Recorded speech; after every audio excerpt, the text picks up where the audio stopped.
జమ్మికుంట పట్టణ మరియు పరిసర ప్రాంత ప్రజలకు శుభవార్త. సోలార్ గృహ విద్యుత్ ఉత్పత్తి రంగంలో సరికొత్త శకం. ఇప్పుడు మన జమ్మికుంటలో కార్తికేయ సోలార్ పవర్ జమ్మికుంట నెలకు 300 రూపాయలు ఆ పైన విద్యుత్ యూనిట్స్ ను ఉత్పత్తి చేసి 78,000 రూపాయల సబ్సిడీని అందుకోండి. జమ్మికుంట పట్టణంలోని దేశినికోటి ఆరెల్లి మల్లయ్య రాజు గౌడ ఆధ్వర్యంలో సర్దార్ సర్వాయి పాపన్న జయంతి కార్యక్రమాన్ని ఘనంగా నిర్వహించడం జరిగింది.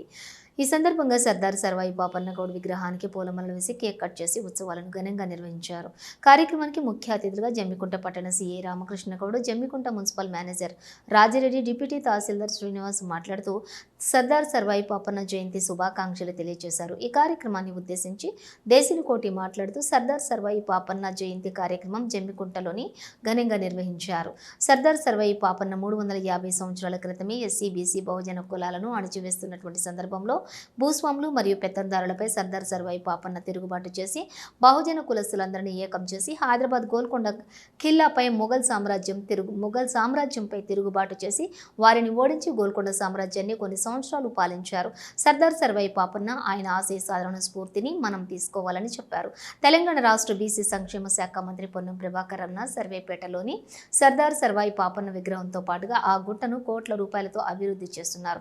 వారికి ప్రత్యేకమైన ధన్యవాదాలు తెలుపుతూ రాష్ట్ర ప్రభుత్వం అధికారికంగా సర్దార్ సర్వాయి పాపన్న జయంతి ఉత్సవాలు నిర్వహించినందుకు ప్రభుత్వానికి ధన్యవాదాలు తెలిపారు. జమ్మికుంట మున్సిపల్ కమిషనర్ అయాజ్ ఇట్టి కార్యక్రమాన్ని అధికారికంగా నిర్వహించినందుకు వారికి ధన్యవాదాలు తెలియజేయడం జరిగింది.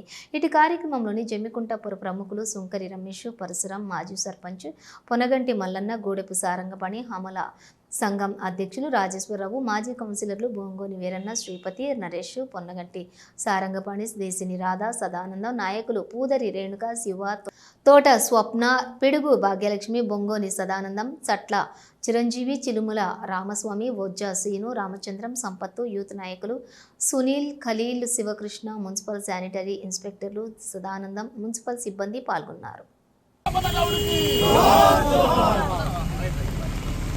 జై గౌడ, జై గౌడ, గౌడల ఐక్యత, జై గౌడ, జై గౌడ, గౌడల ఐక్యత, గౌడల ఐక్యత, జై గౌడన్న, జై గౌడన్న, ఐక్యత,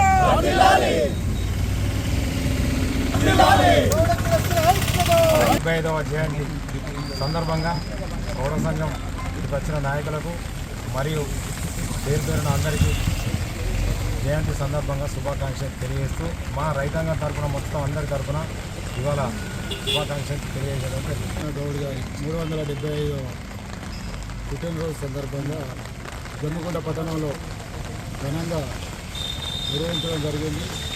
గౌడ సోదరులందరికీ కాంగ్రెస్ పార్టీ తరఫున, కాంగ్రెస్ పార్టీ కుటుంబ సభ్యుల తరఫున శుభాకాంక్షలు తెలియజేస్తాం. సర్వాయి పాపన్న గారి జయంతి సందర్భంగా మన రాష్ట్ర ప్రజలందరికీ కూడా మా జమ్మికుంట పోలీస్ తరఫున శుభాకాంక్షలు తెలియజేయడం జరుగుతుంది. సర్దార్ సర్వాయి పాపన్న 350 సంవత్సరాల క్రితమే ఈ తెలంగాణ గడ్డపై ఉద్యమ పోరాటం, అప్పుడుండే పెత్తందారులు, భూస్వాములు అణచివేతకు గురి కాబడిన సర్దార్ సర్వాయి పాపన్న తిరుగుబాటు చేసి హైదరాబాద్ కిలాను స్వాధీనం చేసుకొని మొఘలు సామ్రాజ్యాన్ని మట్టి కరిపించి ఆ రోజే మనకు ఈ తెలంగాణ ఉద్యమ నాయకుడిగా ఆ పౌరుషం వచ్చే విధంగా చేసిన గొప్ప నాయకుడు సర్దార్ సర్వాయి పాపన్న.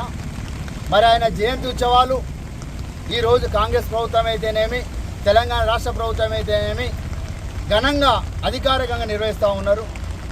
ఆ స్ఫూర్తితోనే గౌరవనీయులు పెద్దలు హుస్నాబాద్ ఎమ్మెల్యే, ఈ రాష్ట్ర బీసీ సంక్షేమ శాఖ మంత్రి పొన్నం ప్రభాకర్ అన్న సర్వేపేటలో కొన్ని కోట్ల రూపాయలతో అభివృద్ధి చేస్తూ మరి సర్దార్ సర్వాయి పాపన్న విగ్రహావిష్కరణతో పాటు ఆ సర్దార్ సర్వాయి పాపన్న ఒక మంచి ఘాటును ఏర్పాటు చేస్తూ ఉన్నారు. సంఘం ఆధ్వర్యంలో సర్దార్ సర్వాయి పాపన్న ఏదైతే జన్మదిన వేడుకలకు 375వ జన్మదిన వేడుకల కేక్ కట్ చేసి వారికి పూలమాలలు వేసి నిజంగా కూడా వారు చేసిన సేవలు అణగారిన వర్గాలకు కానీ ఈ ప్రాంతంలో జరుగుతున్న అరాచకాల మీద అనేక పోరాటాలు చేసిన వ్యక్తి వారు నిజంగా కూడా మన మధ్య లేకపోవడం చాలా బాధాకరమని చెప్తూ 375వ జయంతిని జమ్మికుంట పట్టణంలో ఘనంగా నిర్వహించుకోవడం జరిగింది.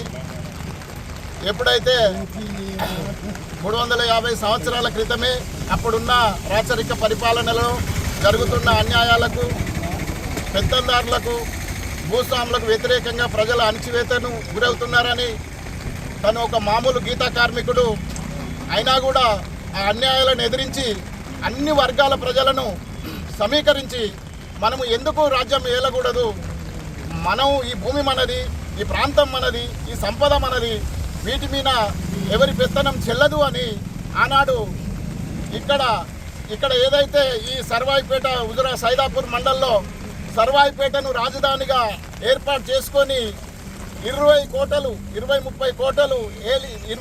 కోటలు జయించి చివరికి గోల్కొండ కోటను కూడా జయించి ఆయన ఒక సంవత్సర కాలం పాటు పరిపాలన అందించినటువంటి చరిత్ర చెప్తున్నది. ఉద్యమకారుడు ఉద్యమ స్ఫూర్తితోని అన్యాయం పైన, పెత్తందారి వ్యవస్థ పైన సామాజిక న్యాయం కొరకు పోరాటం చేసిన గొప్ప మహనీయుడు. మరి వారి అడుగుజాడల్లో కూడా మనందరం మరి నడుచుకుంటూ ఈ తరంలో కూడా జరిగే అన్యాయాలపై అక్రమంపై పోరాటం చేస్తూ వారి స్ఫూర్తిని నింపుకోవాల్సిన అవసరం ఉన్నది. కనుక ఆనాడు ఈ దేశం కొరకు కావచ్చు, ఈ ప్రజల కొరకు కావచ్చు పోరాటం చేసిన ఎందరో మహనీయులు ఉన్నారు. వారందరినీ స్మరించుకుంటే వారి అభిజాలలో పోయి మనం పనిచేసినప్పుడే మనం కూడా కొంత భాగస్వాములు అవుతాయని చెప్పి నేను తెలియజేస్తూ ఉన్నా. మరి ఈ కార్యక్రమం